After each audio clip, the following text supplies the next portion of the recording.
Silakan, Ya, coba. Ya. fondasi saya jelas tadi Bapak. Fondasi saya itu Al-Quran. Bukan Al-Quran. itu, Anda belum, saya potong, senda ini saya langsung potong saya daripada melebar buang waktu kita nanti. Anda belum paham.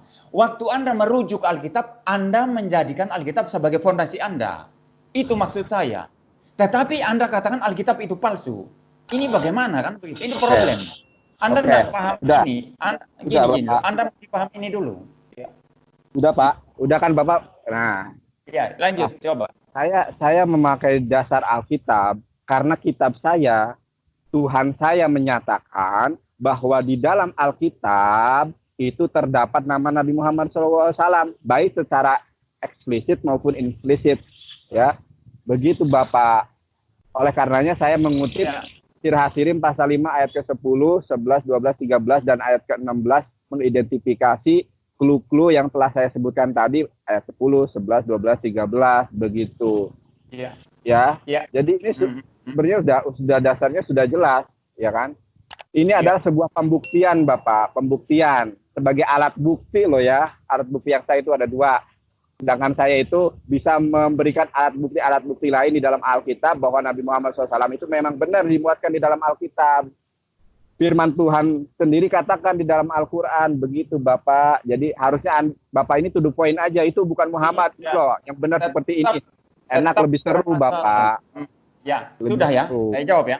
Ya, sekarang giliran saya. Jadi gini, Anda mengatakan saya standarnya Al-Quran. Karena Al-Quran saya mengatakan bahwa Nabi saya ada di Alkitab, maka saya percaya begitu. Nah, kalau Al-Quran Anda, perhatikan sekarang logikanya ya.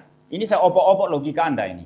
Kalau Al-Quran Anda mengatakan bahwa Nabi Anda itu ada di Alkitab, berarti Al-Quran Anda menjustifikasi Alkitab itu benar.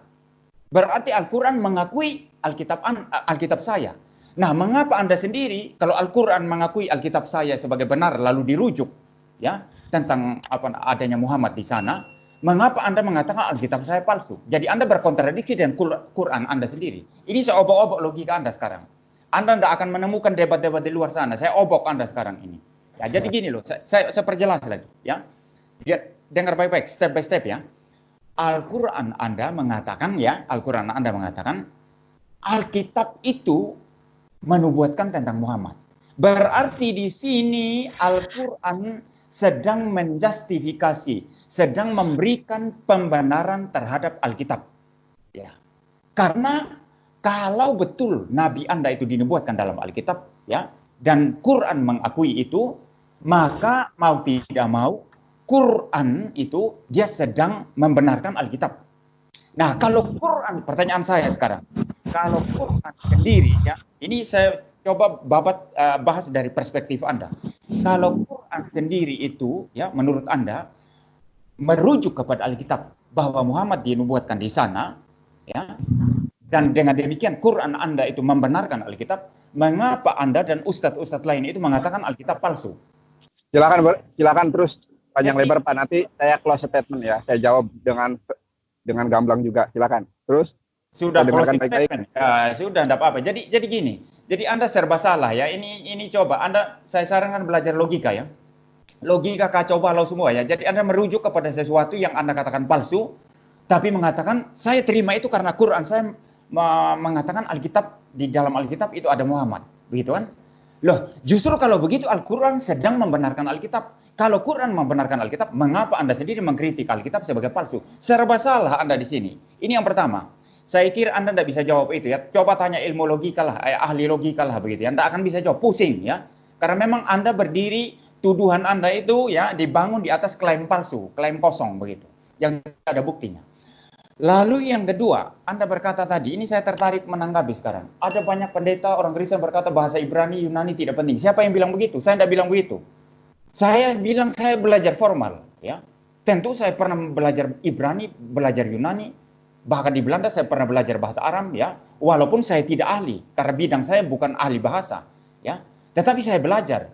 Jadi saya tidak pernah menyangkal bahwa Ibrani, Yunani tidak penting. Tetapi sekarang ini apa? Itu belum esensial untuk masuk di sana. Karena saya mempertanyakan standar Anda, dan standar Anda goyang tidak bisa dipertanggungjawabkan. Dari tadi bingung. Dari tadi bingung. Saya coba menjelaskan Anda tidak ngerti-ngerti. Bingung. Karena memang sudah. Anda ini epistemologinya, standarnya, presuposisinya itu kacau semua kan begitu. Ya, Sudah coba Pak, sudah panjang lebar ya. Ya, silakan. Ya, close statement. Terima kasih Bapak. Kalau masalah diskusi itu kan bukan menang dan kalah ya Pak ya. Oke. Tidak. Iya, betul. Terima kasih. Jadi saya senang kalau berdiskusi santai seperti ini. Ya. Silakan. Ya, saya ingin mendakapi, terserahlah Bapak mau mengatakan apa. Yang penting dasar saya itu adalah jelas, yaitu firman Tuhan di dalam surat Al-Baqarah 146, ya. Dan umat Islam pun kami di dalam Al-Qur'an memang Bapak sudah saya berulang kali katakan amantu billahi wa malaikatihi, ya, wa kutubihi wa rasulihi. Ya, kami itu percaya kepada Allah, Khalik langit dan bumi yang telah mengutus Abraham, Moses, Yesus Hamasyah. Percaya saya. Dan percaya saya juga kepada para malaikat, malaikat Gabriel, malaikat Mikael, dan seterusnya. Dan saya juga percaya kepada kitab. Nah, ini entry point yang harus Bapak dengar. Percaya kepada kitab-kitab yang telah diturunkan oleh Allah, Khalik langit dan bumi, yaitu Taurat, Mazmur Daud, Injil, begitu.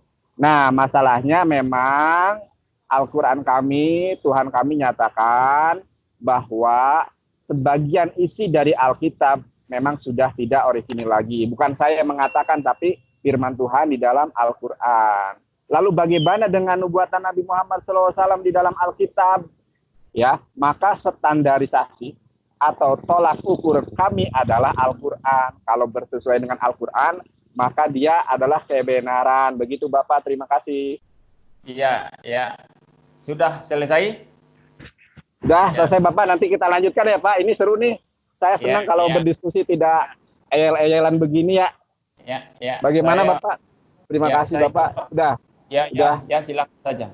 Saya juga mau memberikan closing statement saya. Jadi Ustadz Nandar ini kan istilahnya itu dia mengatakan Alkitab itu di satu sisi itu palsu, ya, tapi di sisi lain dirujuk, kan begitu. Jadi sebetulnya dia merujuk kepada sesuatu yang tidak bisa dijadikan standar, begitu.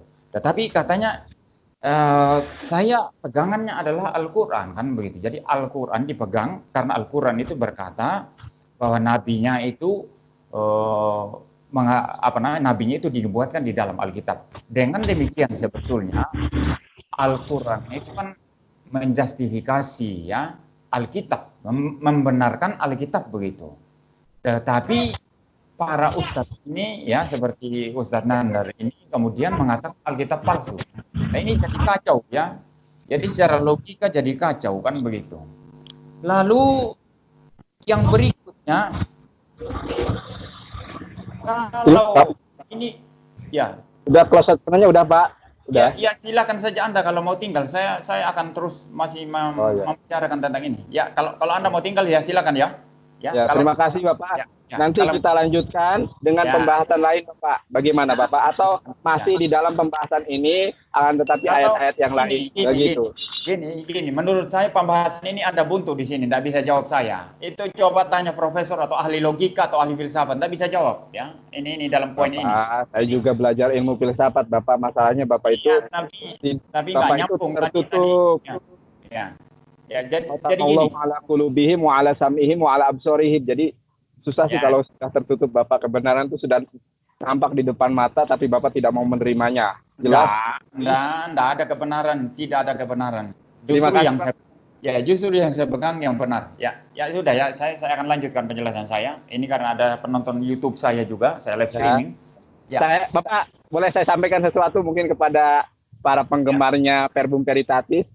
Ya, silakan. Tapi saya tidak pernah ngasir ketika diajak diskusi. Bahkan nih sekarang saya lagi diskusi dengan apologet Kristen papan atas, Bapak Dr. Muriwali Yanto Matulu. Oleh karenanya kepada Verbum Veritatis, Jeki Nganda silahkan buat teknis debat sesederhana ini. Nah, biar terrealisasi, jangan ada sebuah asumsi atau suuzon bahwa saya ngasir. Saya tidak akan pernah ngasir di dalam menyampaikan firman Tuhan, mewartakan kebenaran. Karena saya itu tujuan saya adalah agar teman-teman itu terlawat, terjamah hatinya menjadi pribadi baru, manusia baru di dalam iman.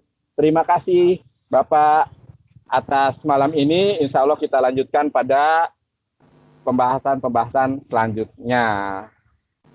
Ya, ya sudah ya. Jadi saya bicarakan jadi gini.